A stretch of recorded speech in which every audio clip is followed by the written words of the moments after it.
Hi guys, welcome back to Dimitra's Dishes. So today I'm going to teach you how to make my version of Kota Bamies, which is really a roasted chicken with okra. It's simple, it's quick, it's easy, it's delicious. Okra is in season right now. I'm filming this in summertime here in Texas. It's really hot, and fresh okra is really easy to find in every supermarket.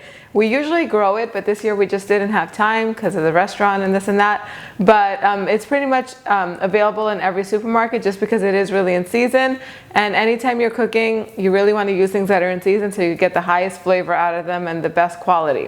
So let's go over the ingredients and then we're going to get started. So I have okra here, and when you're choosing okra, you want to make sure that they're all not too big and fat and they're kind of tender when you touch them. Otherwise, when they get too big, then they kind of get almost like a cardboard stale texture, and you don't want that. You want them to be nice and soft, and so that way they can roast up to be delicious. Then I'm using chicken, boneless chicken thigh meat. You can use a whole chicken cut up if you want to. This just cooks up faster and it's really nice and juicy. I have 2 small onions. I have some garlic cloves, crushed red pepper flakes, some canned tomato sauce, and then some salt and pepper. That's really all you need, and some olive oil, of course. I'm using this pan right here because it goes from the stovetop to the oven. If you don't have a pan that's easy to use on top of the stovetop, you can just either roast these in the oven for a few minutes before you get started, so that way you don't have to clean another pan, or you can pan fry them. It's really up to you. So I'm going to put a little bit of olive oil in here. And then I'm going to put my okra in here, and doing this, pan frying them, and kind of sears them a little bit, and it's going to help them caramelize in the oven while they cook. Now, when you're cutting okra, let me move some of this stuff out of the way. You just have to, once you get the okra, you just have to run them under cold water to get them clean. Some people like to put vinegar on them to clean them too. You could do that as well. And really all you do is, for this recipe, we're just going to cut off the tops. That's it. I'm not going to chop these up because they're going to cook for a while in the oven. I don't want them to fall apart. I want them to keep their shape. So all I'm going to do is I'm going to season this with a little bit of salt and a tiny bit of black pepper. And I'm just going to cook these in my pot right here, just about a minute or 2 on each side. They're going to begin to get golden, and I'm doing this over medium-high heat. And then really we're just going to add everything else to the pan and pop this in the oven. Okay, so while the okra is pan frying, we're just going to slice our onions. Now, my favorite part of this dish, when my mom used to make it, this used to be my sister's favorite dish growing up, were the sliced onions, the caramelized onions. My mom used to just slice these and put these in there, and they used to just caramelize in the oven. And this was just like one of my favorite parts of this dish. It was so delicious. So I'm just going to slice these. You could use 1 onion if you want, but I love the flavor of caramelized onions. So I like to use the smaller onions to do this. I feel like they look nicer. Okay, so you're not looking for too much color on this. As soon as they begin to just sort of get coated in the oil, and some of them got a little bit of color, we're just going to turn the heat off because they're going to cook for a while in the oven. Now basically everything else goes in here. So I'll make room for the chicken. Now I love using boneless chicken thigh meat. It's very easy for me to find this in my supermarket, and I try to get it all the time because it's so easy to use. Now I'm going to put my whole garlic cloves in here. If you wanted to, you can chop them up, but this is going to cook for a little over an hour, so they're going to get roasted and delicious. Now I'm going to season my chicken as well. I'll put some crushed red pepper flakes.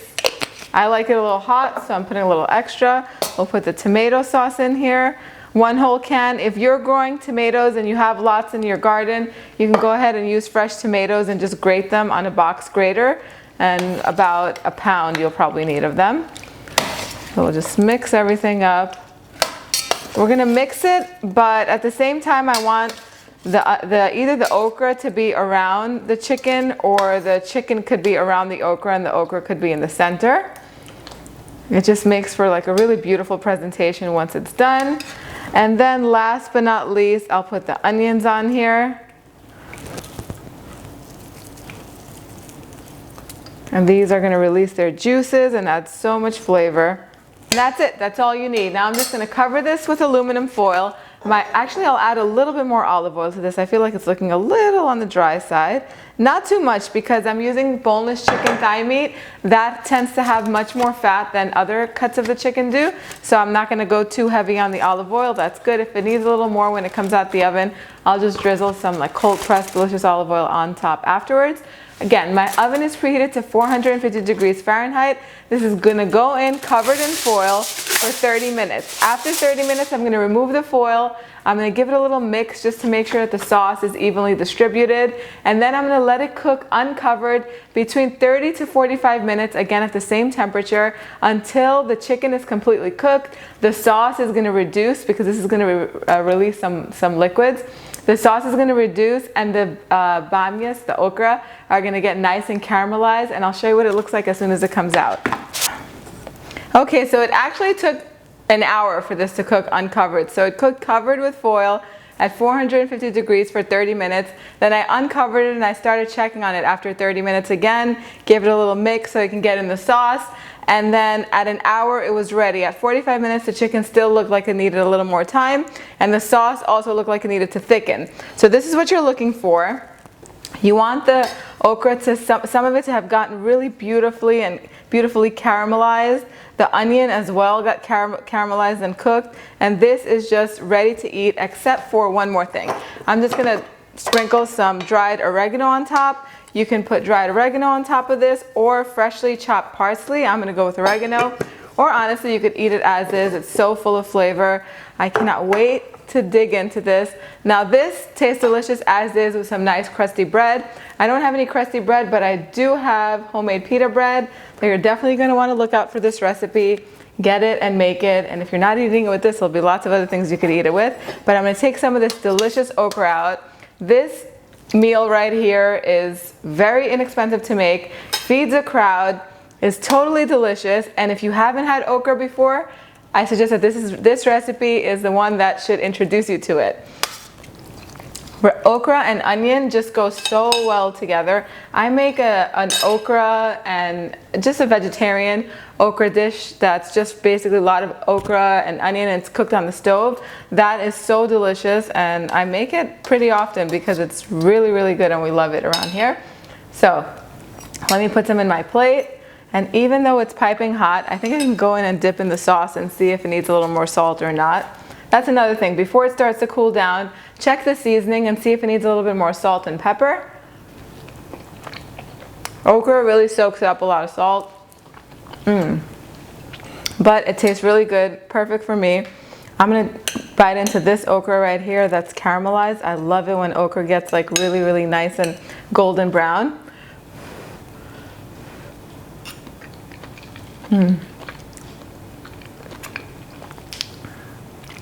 This was my sister's favorite dish growing up, but I've come to really, really love it myself. Time for some of the chicken.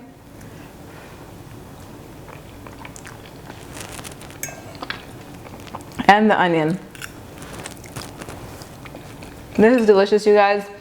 I use boneless chicken to make this, but if you're using the whole chicken bone in, I suggest that you cook the chicken covered, if you're using the bone, for 30 minutes without the okra, and then add the okra in afterwards, just so that way they don't get overcooked. The recipe is always in the description box down below. It also takes you to the website where I have many, many more recipes, www.dimitrasdishes.com. Let me know what you think in the comment section down below, and share pictures with me on Facebook and on Instagram. I love to see your recreations, and thanks for spending time with me. I'll see you guys next time. Bye, everyone.